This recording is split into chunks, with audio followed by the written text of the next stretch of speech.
This movie covers subtopic 6.4, acid deposition, under the main topic IBESS 6, atmospheric systems and society. Recall our discussion from topic 6.3, photochemical smog, in which I introduced this slide to you on the primary air pollutants responsible for contributing to photochemical smog. In this subtopic, 6.4, we are going to focus on the additional impacts of nitrous oxides and sulfur dioxide products of fossil fuel combustion and their role in acid deposition. The combustion of fossil fuels produces sulfur dioxide and nitrous oxides as primary pollutants, as I just reminded you of in the previous slide. These gases may be converted into secondary pollutants of dry deposition, and which is ash and dry particles, or wet deposition, in rain and snow. This is called acid deposition, or acid rain, as more commonly referred to. As defined by the United States Environmental Protection Agency, acid rain, or acid deposition, is a broad term that includes any form of precipitation with acidic components, such as sulfuric or nitric acid, that fall to the ground from the atmosphere in wet or dry forms. This can include rain, snow, fog, hail, or even dust that is acidic. Recall that a lower a substance's pH, or less than 7, the more acidic it is. The higher a substance's pH, or greater than 7, the more alkaline it is.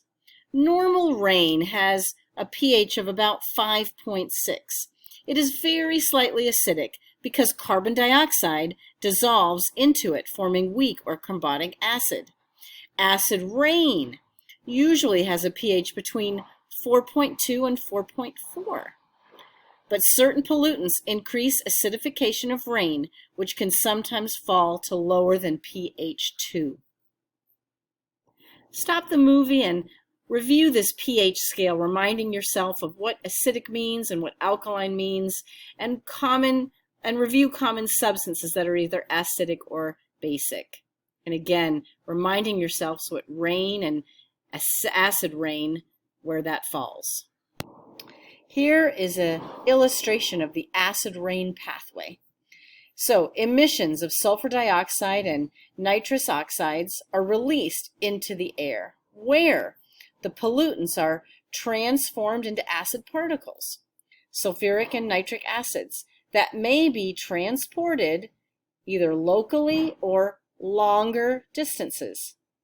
Then these acid particles fall to the earth as wet and dry deposition, as I mentioned, dust, rain, snow, etc. And these then particles and depositions may cause harmful effects on soil, forests, streams, and lakes. Indeed, significant idea number 1 is that, as you can imagine, acid deposition can impact living systems and the built environment. Here you see dead or dying trees, which are a common sight in areas affected by acid rain, like these woods in the Jezera Mountains in the Czech Republic. The major rivers and tributaries of the southeastern region of Brazil, shown here in this map, have varying levels of pH. In tropical areas with high rainfall, natural acidification of soils and surface waters is common. However, tropical areas are especially sensitive to further acidification by increased atmospheric deposition of sulfate and nitrate ions. Higher nitrate, ammonia, and sulfate contents were determined in rivers crossing urban and industrial areas, the same areas that also present a polluted atmosphere. These higher levels of nitrate, ammonia, and sulfate ions are probably due to acid deposition. So what is the problem with changes in these ions and pH of fresh waters? Well, some animals can survive in water that is moderately acidic, while other animals can only live in water that is near neutral. An animal that can survive in moderately acidic water is said to have a high tolerance for acidity. This chart shows the pH tolerance of various animals. Based on this chart, what animals are sensitive to pH? Look at the survival, right, as the pH drops down into more acidic regions. Which animals can no longer survive? What does this tell you about the effect of pH on biodiversity? As streams and lakes become more acidic, the numbers of types of fish and other aquatic plants and animals in these waters decrease. Well, how does that affect biodiversity? Some types of plants and animals are able to tolerate acidic waters. Others, however, are acid sensitive and will leave or die as pH declines. Some acidic lakes have no fish because at pH 5, most fish eggs cannot hatch. At lower pH levels, adult fish also die.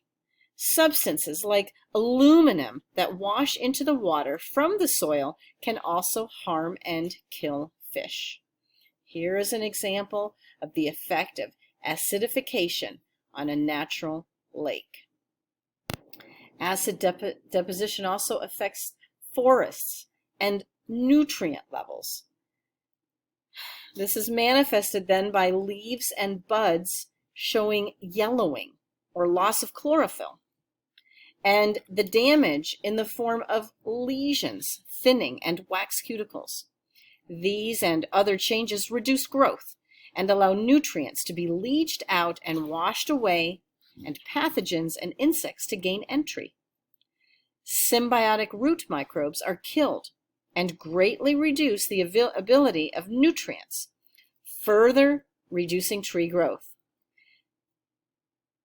It then reduces the ability of soil particles to hold on to these nutrients, such as calcium, magnesium, and potassium ions, which are then leached out. It releases toxic aluminum ions from soil particles, which then damage root hairs.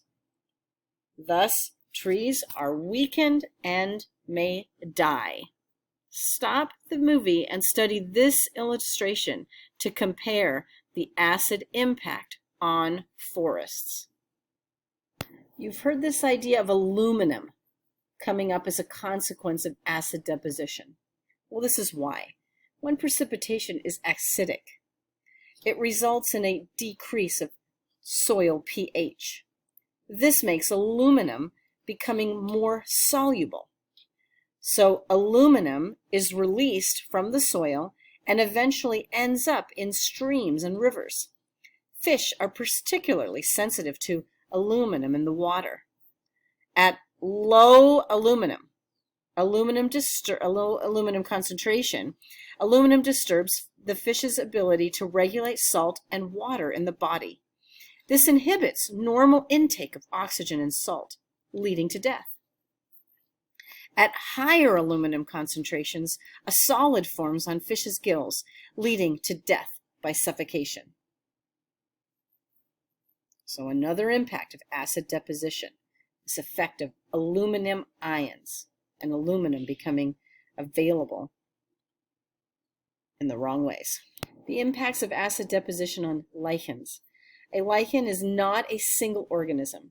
Remember, it's the symbiosis between different organisms, a fungus and an algae or a cyanobacterium.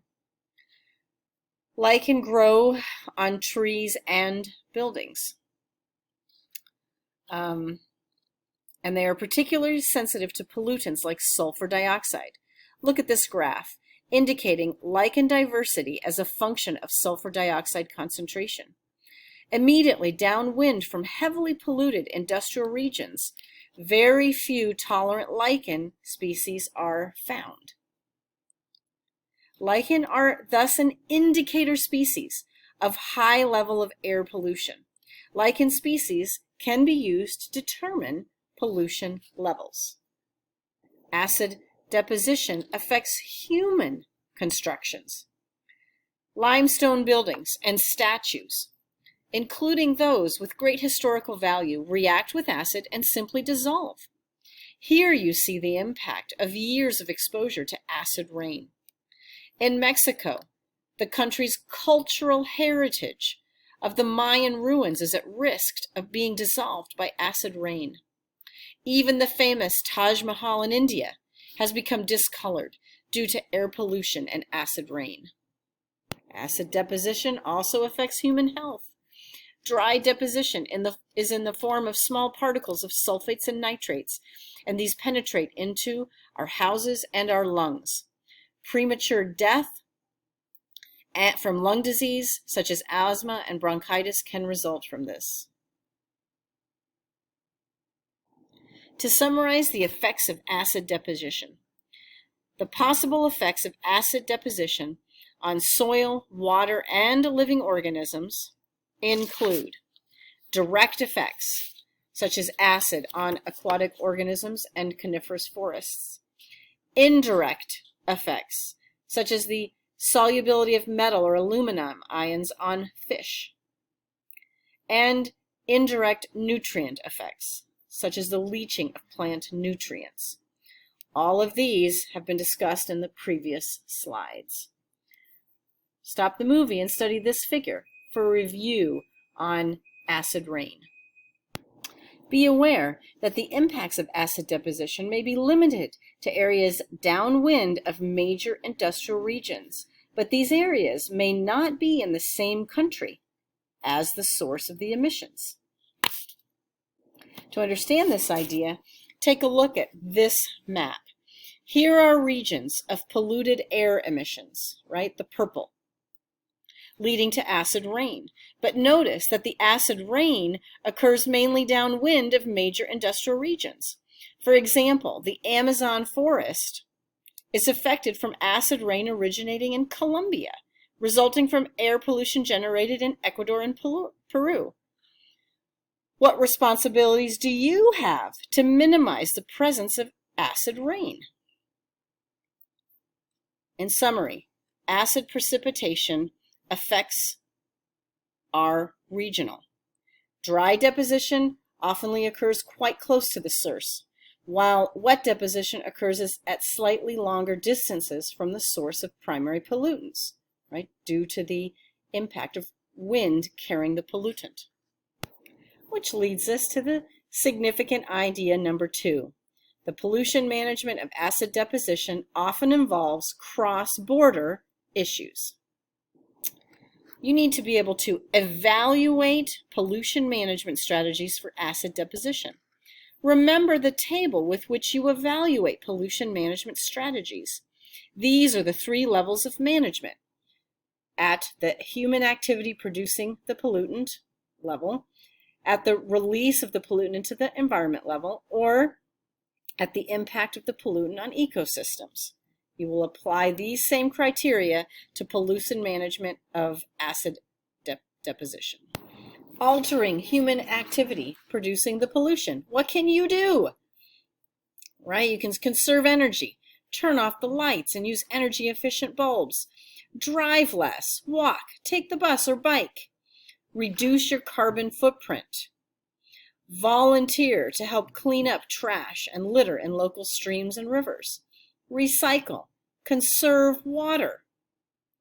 Here is a sample evaluation of altering human activity producing the pollution, right? If we try to incorporate using alternative energy, ethanol to run cars, and renewable energy for sources of electricity, right? You know the pros and cons of alternative energy. Recall your learning on this. We know that they help reduce CO2 emissions, and nitrous oxide and sulfur dioxide emissions, leading to acid deposition. There are startup and maintenance expenses and geography dependence of those alternative energies. Can we reduce the overall demand for electricity through education campaigns in the population to turn off lights, insulate houses, etc. Well, yeah, we can, but we do live in a fossil fuel reliant economy. So it's hard. Can we encourage people to use less private transport, to carpool, use public transport, to walk, cycle? Yes. Yes, we can, but you need buy-in for that, right? And there is just increasing demand for power, especially in India and China as they industrialize. So something needs to happen. Use low sulfur fuels, remove sulfur before burning, or burn mixed with limestone. Again, there are costs associated with that and you need buy-in, but it can make a difference. An example of regulating and reducing the pollutants at the point of emission includes chimney scrubbers, right? This would be a type of management, the second level. It's very effective on a multiple of gases, odors and particulate matter. Its stages can be designed to address specific pollutants, right, like nitrous oxides and sulfur dioxides for acid deposition. However, it's expensive to implement and maintain. It creates other effluent stream requiring disposal, requires a higher level of water usage that may be a challenge in some locales, and it may require special consideration to not negatively impact ventilation rates. Another example at level 2 management, regulating and reducing the pollutants at the point of emission, is to use catalytic converters.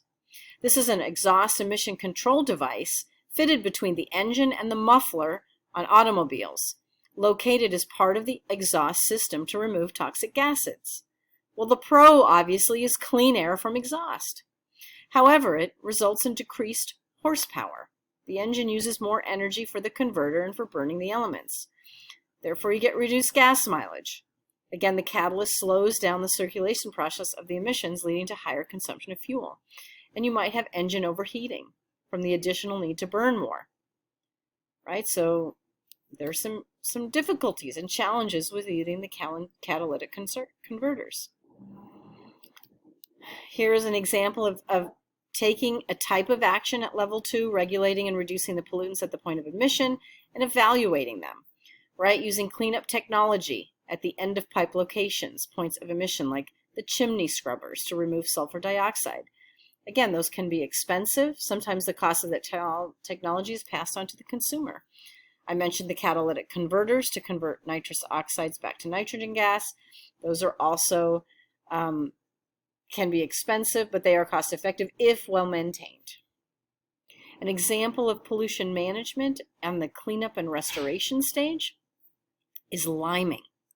The liming of lakes and rivers, which is the addition of limestone, calcite, primarily calcium carbonate, to neutralize acid waters and soils and buffer them from rapid fluctuations in pH. Adding limestone to maintain a near neutral pH keeps lake and pond water safe for aquatic life. Limestone can be applied to lawns, gardens, pastures, and croplands.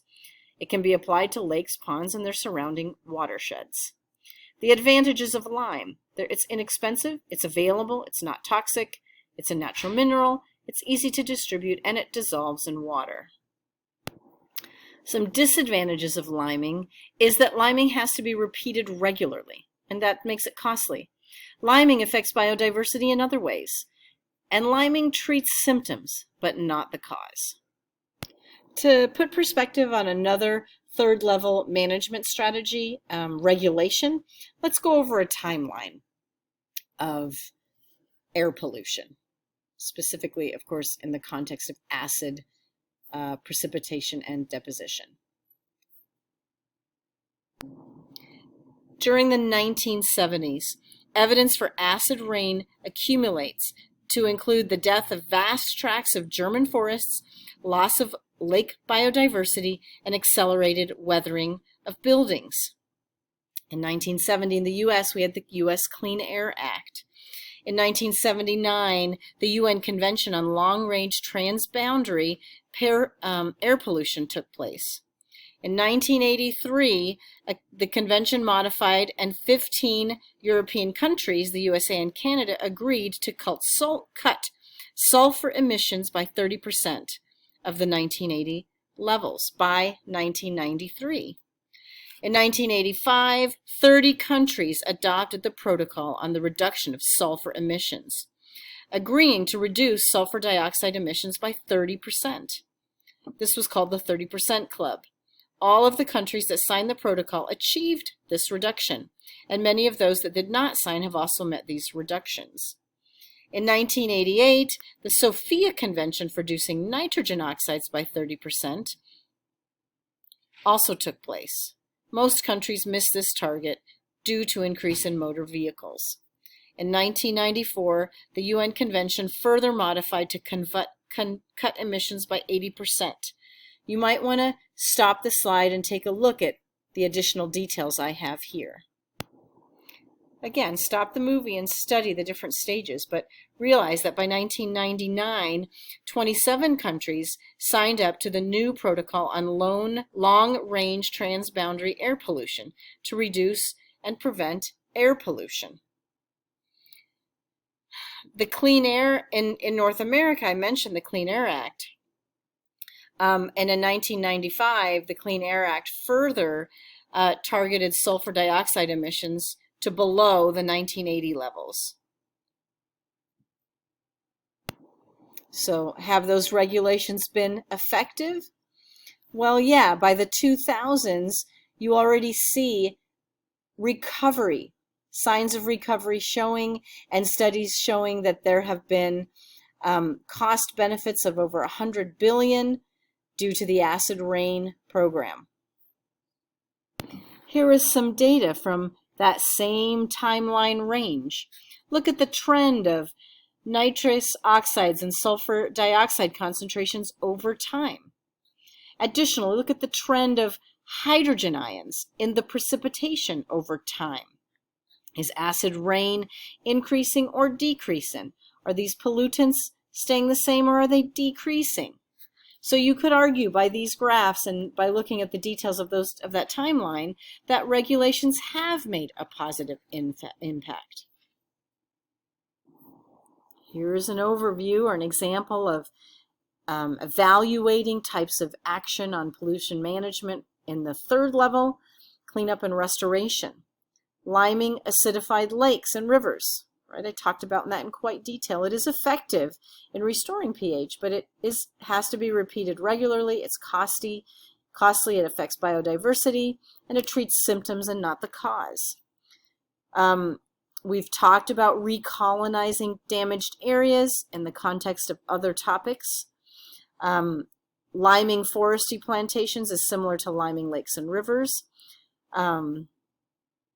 And then I mentioned the effectiveness on regulation and international agreements. They're difficult to establish and monitor, but they can have positive impact. Here is a summary of topic 6.4, acid deposition.